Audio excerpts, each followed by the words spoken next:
students, welcome to the Solar classes. I am Dr. Anjali Panchal and today I am going to talk about the glycolysis, which is going to be a very difficult topic for you guys in 11th class. So guys, let's be with me to understand this topic. So the glycolysis, what is glycolysis? Glycolysis is comprised of two different words, the glyco and the lysis. As you are aware from your past classes, the lysis is term used for the breakdown. Yes, you heard that right. The lysis is used for the breakdown, and the glyco, the word is used for the glucose. So now by the term means you can understand glycolysis is a process in which glucose is breakdown. So in which product is breakdown, I am going to tell you. So by the terms, as you understand, it's a breakdown of glucose. So guys, for the breakdown of glucose, you need to understand where it comes from. So whenever you eat something, it goes through process digestion. And as you learn from the digestion, the indigestion process is converted into three things: the carbohydrate, fat, and the protein. Is the last complex thing. It's the food breakdown into these three things. So the carbohydrate form is the glucose. So glucose is come from the food that we eat. So when we eat something, it gives glucose to our body, and our body pushes it in a process which is known as the respiration. And in respiration, the first step is the glycolysis. What's the meaning of glycolysis? Glycolysis is required for the cells in order to have the ATPs. What is ATPs? I'm sure you are aware about this word, the ATPs. ATP is an energy form in our body. Is a molecule of energy. Rises in the one thing, the glucose is breakdown to give us energy. So let's understand this process. So guys, as I told you, respiration is a process in which glycolysis is the first step. So on the basis of respiration, there are two types of categories has been given. There is autotrophs and the heterotrophs. So never get confused with these terms. They are nothing. The autotrophs means auto. They prepare their own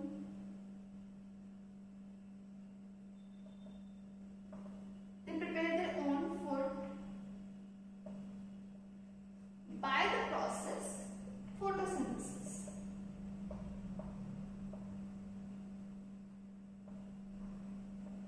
And the heterotrophs, the term hetero, they consume the food which are prepared by others. So as the term suggests, auto, they prepare their own food by the process of photosynthesis, and the heterotroph, they consume the food which is prepared by the others. So I think you might be clear about this. So guys, let's come to the glycolysis, the main topic of our video, and let's understand this in a very simpler and the easier way to remember. So the first main point about the glycolysis is given by the three scientists named as the Emendel, Mayhoff, and Parnas. So the discovery of the glycolysis is done by these three scientists in the year of 1930. So you have to remember all the name of these scientists and the year. And the second main point about the glycolysis is it occurs in the cytoplasm. As I already told you, the respiration is a process which occurs in all living organisms. It occurs in the cells of the all living organisms, and in the cell it occurs in the cytoplasm. And the next main point is there is no utilization of oxygen. Yes, you heard right. In the process of glycolysis, there is no need of oxygen, and it occurs in the cytoplasm, and it is given by the three scientists named as Emendel, Mayhoff, and the Parnas in the year of 1930. So by these scientists' name, it is also known as EMP pathway. So never get confused what is EMP pathway. It is the second name of the glycolysis by the scientist's name. So the next is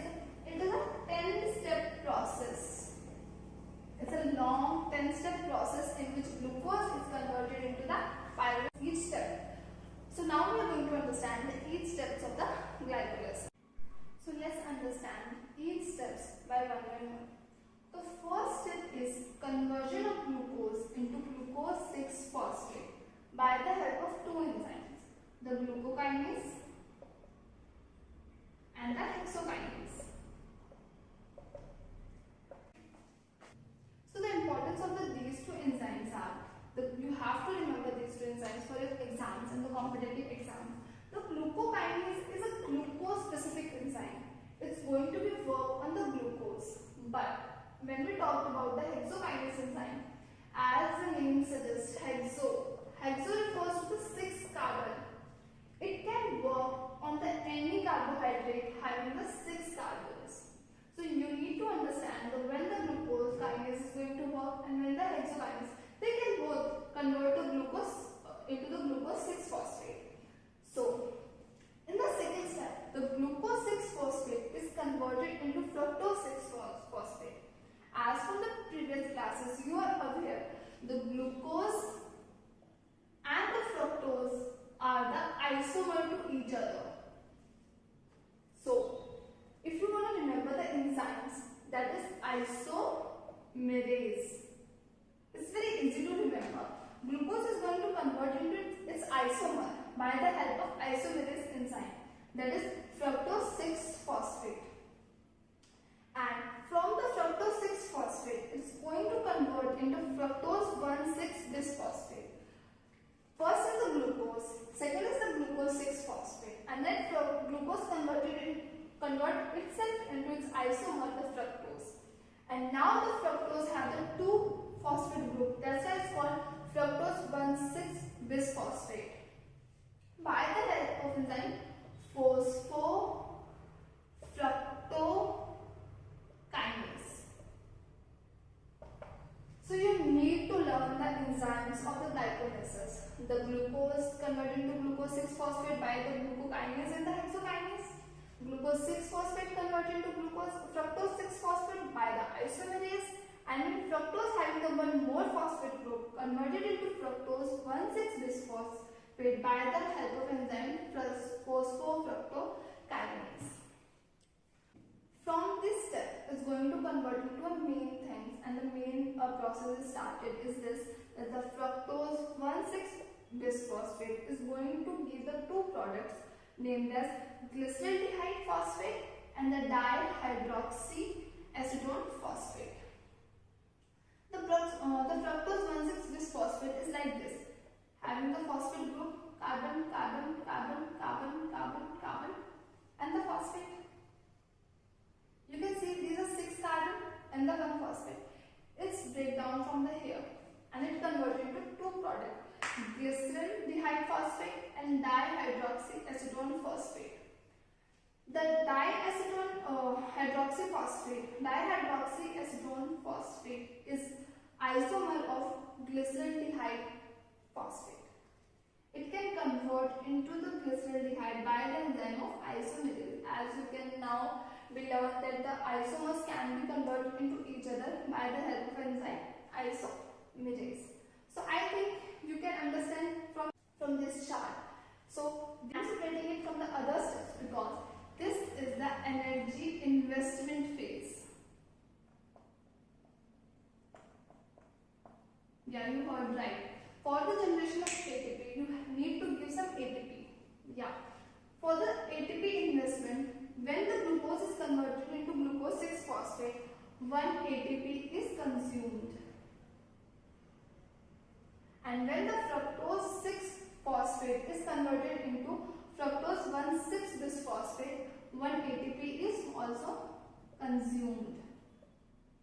So you need to understand when the glucose 6, in the formation of glucose 6-phosphate, 1 ATP is going to convert. ATP is going to convert in the 1 ATP, and same in the fructose 6-phosphate is going to convert into fructose 1,6-bisphosphate by the utilization of 1 ATP. So in investment, 2 ATPs are used at the step 1 and the 3. You need to remember these points for the quick review. When in the board's exam, you are going to be answering the glycolysis in the form of this cycle. But in the competitive exams, you need to remember these few points. No one is going to ask the steps, but everybody is going to ask you at which step ATP is used, at which step ATP is generated. So you need to learn the enzymes and you need to learn the ATP consumption. Enzymes are first glucokinase and the hexokinase, then the isomerase, then the phosphofructokinase, and then the aldolase. These are the 4 enzymes you need to learn and the ATP consumption. Now the 5th step, which is known as a splitting, which I already told you, in which the fructose and this phosphate is the 2 products, which is glyceraldehyde phosphate and the dihydroxyacetone phosphate, and this is the isomer. So you need to remember the 4 steps and the enzymes, and now I am going to tell you about from the 6th step. So guys, after the investment phase, which is 1, 2, 3 and the 4 steps of the glycolysis, and after the splitting phase, you need to understand the energy generation phase. The 8-step cycle is divided into these 3 processes: energy consumption, splitting and energy generation. So after this, from these 2 products, the glyceraldehyde phosphate is converted into the 1,3-phosphoglycerate. This dihydroxyacetone phosphate is an isomerase of this, and it gets converted into this, and it also goes into the glycolysis and convert itself into 1,3-bisphosphoglycerate. So when this conversion is happening, 1 NAD is going to convert 1 NADH for each molecule. So after the generation, after the fructose 1,6-bisphosphate is going to convert into these 2 products, this is going to convert into this product, and we will left with 2 products of 1,3-bisphosphate. So you need to understand, from this onward there will be 2 products. There will be these 2 products we are going to be left with. So when this happening, there is a generation of NADH+, which is after that the 1-bisphosphoglycerate is going to convert in 3-phosphoglycerate, and the enzyme that is going to work on it is phosphoglycerate kinase. By the help of this enzyme, this bisphosphoglycerate is going to convert into 3-bisphosphoglycerate. The phosphate group is shifting, and from the 3-phosphoglycerate it is going to convert into 2-phosphoglycerate. So you need to understand, from the 1,3-phosphoglycerate is going to convert into the 3-phosphoglycerate, and from the 3-phosphoglycerate is going to convert into the 2-phosphoglycerate by the help of enzyme neutase. And from the 2-phosphoglycerate it is going to convert into phosphoenol pyruvate, and the enzyme that is going to work is enolase. This step is important for its own specificity and for the own enzyme, which I am going to tell you later. But now you have to remember that from the 2-phosphoglycerate is going to convert into phosphoenol pyruvate with the help of enzyme enolase. And at the last, the phosphoenol pyruvate is going to give us pyruvic acid by the enzyme pyruvate kinase. So after the understanding of this enzymes, we need to understand the ATP generation. The ATP is generated at the 6th step, in which 1 ATP is going to convert into 1 ATP for each molecule, and at the 9th step is also ATP is going to give us the ATP.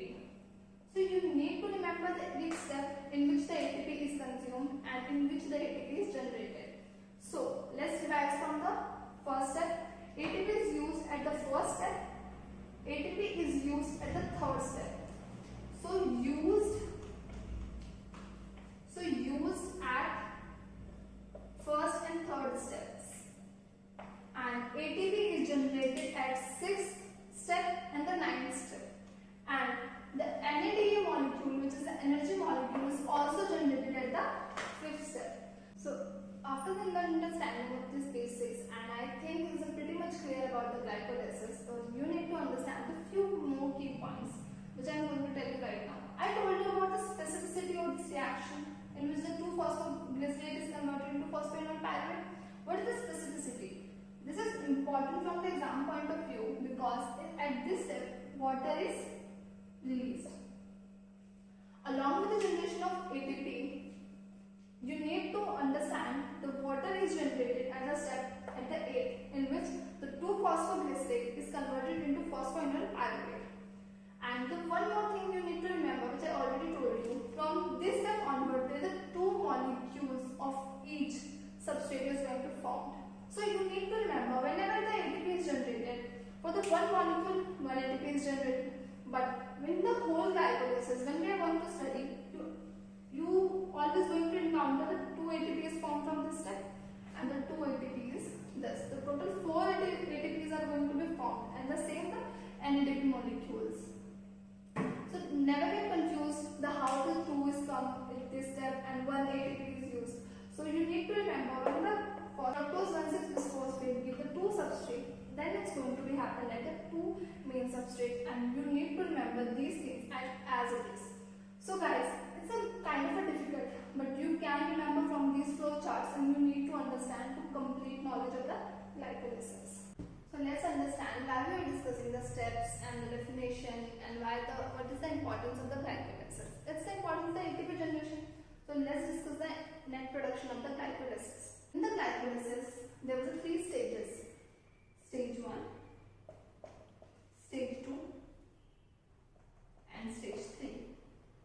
And this only about the remembrance, there is no like stages. I'm just telling you about the remembrance for the net production. So the stage 1 is the energy consumption. At which step you have used energy? 1 and the 3rd. First in the 3rd step you use the ATP in the glycolysis, and the 2 in total, the 2 ATPs are used. We are clear about this. In the stage 2, which was at step 5 to step 6, the conversion. At this step, NAD is converted into NADH. So now you have to remember about this energy molecule. 1 NAD gives 3 ATP by the help of an enzyme ATP synthetase. The enzyme which is going to convert the NADH into ATP is the ATP synthetase, and the 1 NADH is going to convert into 3 ATP. You have to remember this. So energy is generated also here. So as I told you about the 2 molecule concept, you have to remember there's a 2 NAD is going to convert into 2 NADH and is going to give us total, so the 6 ATP. So only from the step from conversion of this step or the splitting phase, we have the 6 ATP, which is the highest generating energy step. In the stage 3, as I made it very clear, at the step 6 and the 9th, ATP is generated from the ATP molecule. ATP is given at the step 6 and the 9th. So the 4 ATP is generated. I already told you about the 4 concept. 2 ATP from the 6th step and 2 ATP from the 9th step. So from this, if I talk about the net production, the 4 ATPs are generated from the step 3rd. But in the stage 1 or in the first stage, you already used the 2 ATP.